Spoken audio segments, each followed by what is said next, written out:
Alright, you guys. Here it is, my 3-year review of the Digimon TCG card game.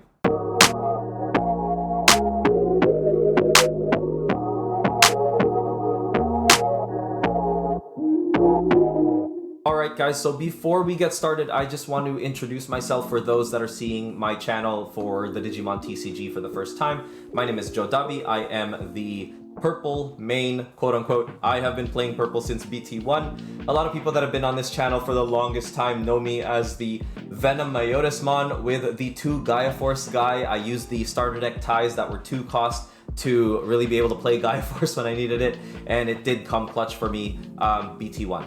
That said, my notable top was with Metal Garurumon Dash Pack. That was 6th place out of 252 players in BT4. I managed to win the Koromon, Greymon, and War Greymon line, which is very awesome.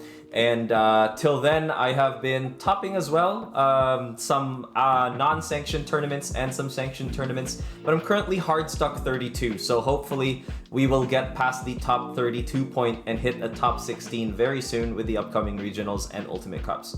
That said, guys, the chunk of this discussion will really be regarding organized play, the feedback of organized play regarding organized play that I've got from the community, and my own personal feedback, how I feel about the game after 3 years of literally playing this game leading up to its 3rd year anniversary. So I have attended countless regional events, ultimate cups, local events, store championships, grand prix, and I have, seen the chunk of this game, the good and the bad, and organized play is really where the meat and potatoes of this video will be. But first and foremost, I really want to dive into the design space, where we are going as a game, the mechanics that I'm very excited for, as well as the mechanics that I really enjoyed. And kudos for the dev team for this. I really love the game. It's very fun, and I love that it's a Digimon IP. It's an IP that I grew up with through the video games. So that's awesome. Then we're gonna go into the art, which is just top tier, right? Like, I think a lot of people will say that Digimon TCG art is one of the best types of, art design out there for any TCG. And in my opinion, it's just gonna keep getting better based on the leaks that I've seen. That said, we will also discuss the art and the cards, the prize cards. So once again, that will segue into organized play, but we're gonna go over the art and the types of event packs that we've seen, what we are doing with regards to that, and how we can make that better. But yeah, that's pretty much it. So we're just gonna get started. All right, so I know it's a bit different from what I typically do here on the channel, but please bear with me on this one. I'm really hoping Bandai sees the feedback that we have regarding a game that we are so passionate about. So please share your thoughts below by commenting, and give a like or share the video if you want others to share their thoughts below as well. Anyways, I'm gonna get it started here. We're first going to be talking about the design. As soon as I learned about the game a few months before its release, I was already so intrigued by its design. BT1 proved to us Digimon fans that the franchise is well loved and respected by the developers. Being able to digivolve our Digimon and inherit skills and traits that make us feel like we're really raising our partners made the game thematically sound, and I love this aspect. The memory gauge system also made it feel like Digimon battles were real fights. Once we've exhausted a move and passed our turn over, our opponent would have an opportunity to fight back. The developers didn't stop there. They made a clear effort to ensure that Digimon in the card game and their respective effects made sense for their lore and characteristics.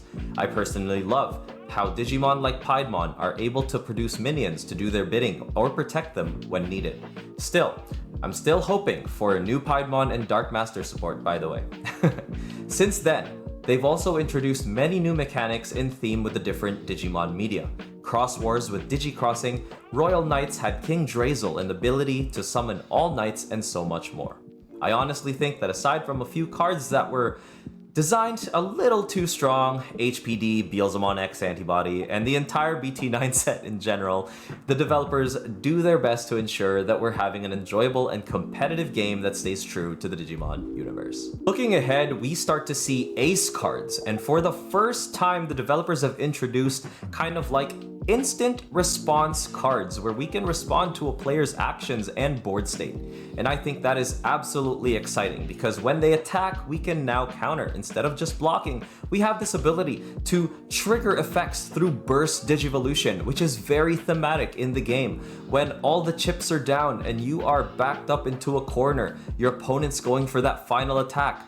Warp Digivolve into what I would want to use, which is Ace Metal Garurumon or Ace Myotismon. So then we can potentially get back our turn and counter. So that's something that I'm very excited to see. I'm so excited to see all the different types of evolutions. I know this game is going to be a lot faster and we might start burst Digivolving instead of going through the regular route of Digivolution. But just as the Digimon in the lore and anime have evolved, this game is evolving as well, and I am quite optimistic for the future of this game from a design standpoint. Alright you guys, so now we're gonna be talking about the artwork, and honestly, there are so many talented artists behind the Digimon TCG, and their vision is so clear and so beautiful for the game. They are really paying respects to the Digimon media, the video games, the anime, the environment, the setting, the digital world is really in each and every background of these cards. And there's a lot of lore and kind of small references in a lot of these pieces of art and works of art that we really got a good taste of when we went to nationals. When I went to nationals for the first time and we got to see the complete art, the full art, more than just the zoomed in version. We got to see the full background of certain cards, and that really made me appreciate the attention to detail that a lot of these artists have with the card game. They also have very good, vibrant colors, vibrant styles. The foiling is amazing, and personally, I think the artwork, the foiling, all meld together to make a very good design with the choice of cardstock that has been used. And I'm just very appreciative of the works of art really with the game. So while I have so much praise for the art in this game, and while I can confidently say that Digimon TCG card art has some of the best art of any TCG, when it comes to organized play and competitive cards, it's really not the case. I am continued to be disappointed by the design choices made from an organized play standpoint. If we look at the last few competitive cards, apart from Ultimate Cups and Grand Prix, we're really seeing a decision made here to recycle foiling and backgrounds for various cards, making these less sought after by players, collectors, and just any real fan of Digimon. I think it says a lot about the organized play department when your common and uncommon cards from the average booster pack have better art than event packs that are much harder to obtain. Just because a card is shiny doesn't mean it's always more valuable or appreciated. And honestly, the more you recycle a shiny background, the less valuable or sought after it becomes. Boy, did they go the full shiny route too. Recycling alternate art and refoiling them with so much gold, in my opinion, just seems really tacky, and it seems more of like a quick afterthought than a conscious decision. The gold foiling is something typically I actually really like, but it has to be done in an elegant way. And I hope that other people in the community can agree with this when I say that really good examples of using gold in a card for a competitive event would be like setting gold stamped placings, like a gold stamped top 32, top 16, top 4, first place, or champion would be really good. A serialization of cards, or for top 32, getting a specific number of a limited amount of cards stamped onto your prize card changes the overall appeal for me for these cards by a lot. But what would really make me want to appreciate and participate in events way more and earn these prize cards would be true alternate art cards, as well as these gold stamp placings placed on them, such as the Koromon, Greymon, and War Greymon set that we had at premiere events back in BT4. To me, these are still the greatest example of what true alternate art prize cards are, and this is really what I think, or I hope, the community can agree with as well. And here we finally are. We've arrived. Organized play.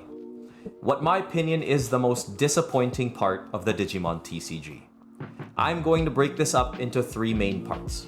First, we'll talk about the tournament style and major changes made, such as mulligans, store championship invites, and we'll actually take a small review on the track to nationals for both diehard competitive players and local players that may want that opportunity to travel and experience a grander scale of Digimon. Next, we'll dive into the prizes and why I think there has to be a new take on how they design prize cards, or even how long certain waves of cards should be going for. I am honestly sick and tired of event packs. And finally, we'll briefly go over tournament budgeting and how tournament organizers may even be experiencing fatigue with how many Bandai games are there, as well as the limited amount of Bandai judges we have that overlap in expertise. Judges that are judging Digimon also judge, for whatever reason, One Piece and BSS. And when you start to create or want to create an event where these three games can be successful, when you have an overlap of judges, you will have a shortage of judges. And that's something that we're going to dive into later on. But first, let's go into the tournament style. So in the past, we had two opportunities to obtain invites for nationals. We were able to obtain these by attending regionals, by which we typically had 3 to 4 events every 3 or so months. And we also had store championships, which were held in waves like 3 times a year. Through this structure, players that didn't want to play in online events or were unable to travel could potentially get their invite by being the single best player at their local store. I know some people had issues with this. In the case of players farming prizes in an environment where invites were not being passed down, someone could have easily had multiple invites in their local area without anyone else really getting an invite. In some instances, groups of local players would potentially cook results to get their friend to first place at another local so they could all go to nationals together, which isn't really cool as well. But while that may take away from how competitive or elite nationals might feel, to small stores and communities that have a solid base and have, a pretty by-the-book owner, they may have just lost out on sending their best player to represent them. And that would have been a really cool journey to experience for smaller communities, which are really the bread and butter of this game. Like, I don't care how you cut the cake, casual play is the base of all TCGs. In addition to that, feedback I've received from more casual players is that they would appreciate the opportunity to go to nationals by virtue of earning an invite locally. So journeying through different locals, trying to get that invite fairly, would have been a really good experience for some players that just don't like Discord or online events.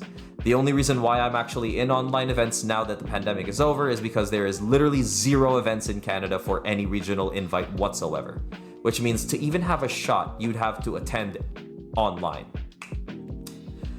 An alternative solution to this, though, would have been also offering store championship invites to stores that can host a minimum player base of 48 to 64 cap minimum. You know what I mean? Because if this was the case, stores that had 8 to 12 players that could easily have friends invite each other to kind of get a friend over to win are just out of the running to provide invites to players. But Bandai took away all invites instead and decided to pass down nationals invitations at a regional level. And I think this was great news. When I first heard this, I thought this was amazing, awesome. That said, how competitive or closed session did they ultimately want to make these nationals? And by closed session, I mean if we project that they only take top 16 players and there's only 12, 12 regional invites, that's a pretty small chunk of players. That's less than 200 players, right?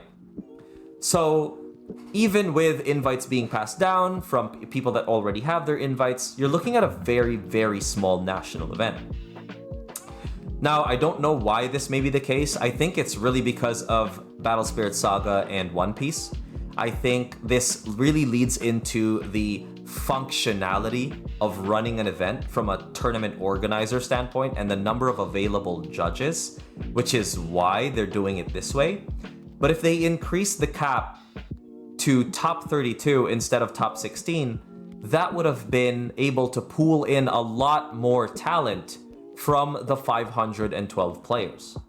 I honestly think that in a 512 player event, there's just so much talent there that if you don't have a top cut after top 32 or top 48, you're going to get a lot of players with the same record from like 12th place to like 48th place. And all of a sudden, despite strength of schedule, doing its thing, I still think that is kind of unfortunate, because I think all of these players might have just been worthy of an invite in their own right. The only difference was which one of them had players that they defeated and dropped versus which players they defeated and or won or lost against that went up or down the scale as far as wins and losses are concerned, right? So I think a top 32 would have been nice with an invite passed down. The best case scenario, though, in my opinion, were both competitive players with the privilege to travel and casual players that want to go to nationals but can't travel or don't like online events. Some competitive players also don't like online events, which is why they have the privilege to travel a lot. I think it should have been a point-based system. They should have tried to implement this early in this year, going into its third year, to see how the game would, or the community would kind of fare as far as enjoyment, journey, overall with the game. It's also a system that isn't easy to manipulate and is tied to your Bandai TCG Plus account. I would have loved a system where if I had to earn 500 points to attend nationals, I had to attend a variety of events that allocated points that scaled based on number of attendees and event type. Local events, for example, held monthly could be worth 20 points. Store championships could be worth 50 to 100 points. Ultimate Cups could have been worth 100 to 150, and regionals could have been 150 to 200, all depending on how far you placed, right? So it doesn't even feel bad if you're top 32 and you get like 150 points, right? That means you only really need to attend a few locals, a store champ, and all of a sudden you have your invite, right? But I know that some people just want to be one and done, right? They just want to get their invite and get over with it. Like, people are busy. I'm busy. Like, I don't even make content that consistently anymore. I don't even play that consistently anymore. I think with every wave of regional, I'm only really able to attend one or two regionals, and I always top 32. I always sub top 16, which makes me so sad. But I'll get my invite hopefully. Anyways. With the one and done players, though, I think that's a very small population of players. Those are the guys that are just really, really amazing and insane at the game. And kudos to them, consistently getting their invites over and over again. That's great. But I think if there are people out there, there's so much talent out there that I think the variety and kind of attending events and earning your points this way would incentivize players not only to, incentivize players of different backgrounds or different tournament preferences to be able to get an invite, but it also kind of incentivizes really competitive players to join what could be quote unquote more casual or modified rules events like Ultimate Cups. Because there's a lot of players that only want a regional event. Like, I'm honestly like one of those people. Like, I love playing Digimon, but I'm too busy to attend Ultimate Cups because they don't offer invites at all. So I almost skip every Ultimate Cup wave and I just touch grass. I live my life. But that said, having a point system would have been a really good opportunity for me to try more Ultimate Cups, and make a deck with modified rules, etc. Next, we're gonna dive into the prizes, which is really rough, man. Like, I don't even know how to get started with this. Like, all I can say is the prizes have been really, really horrible. The prizes have been the same prizes from last year with regards to Ultimate Cups. The event packs are lackluster. They are generic foil packs that are recycled for the last year. We are really struggling with unique alternate art cards. The alternate arts look uninspired. Their foiling looks overly gold gilded. The stamps mean nothing. Like, literally, Ultimate Cup. What the hell does that mean? Like, you gotta let me know if I'm top 32, top 16, top 8, top 4. Those gold stamping will mean more to any competitor than stamping the name of the event. Like, I know what event I attended, but I want a card that'll tell me where I placed, right? And I hope that the community can agree with this. In addition to that, when you're comparing to One Piece cards, where the alternate arts are totally really new and fresh and nice, you know, and it really looks like they made a conscious decision to make, okay, the top 32, top 16 arts are going to look very different. They're going to look very new. It's not going to be anything that we see or recognize. It's not going to be like a part of an alternate art that's already existing. We're just going to Photoshop the foil in the background or edit the foil in the background. You know what I mean? It's completely new. Why don't we have that? I find that so weird. It's like a conscious decision to save money. For what? For BSS? Like, come on. Like, I don't so they can throw actual real money into BSS? Like, I'm confused. Why is the budget so bad for Digimon with regards to prizing? So I hope like the organized play department people can really look into this, because people play for prizes, you know? People play for prizes, and just like the Ophanimon, the Ordinmon store championship card. Like, yeah, it's super gold. It says store champion, but bro, like, you use the same Ordinmon art, man. It's so tacky. I don't like it. And I don't know.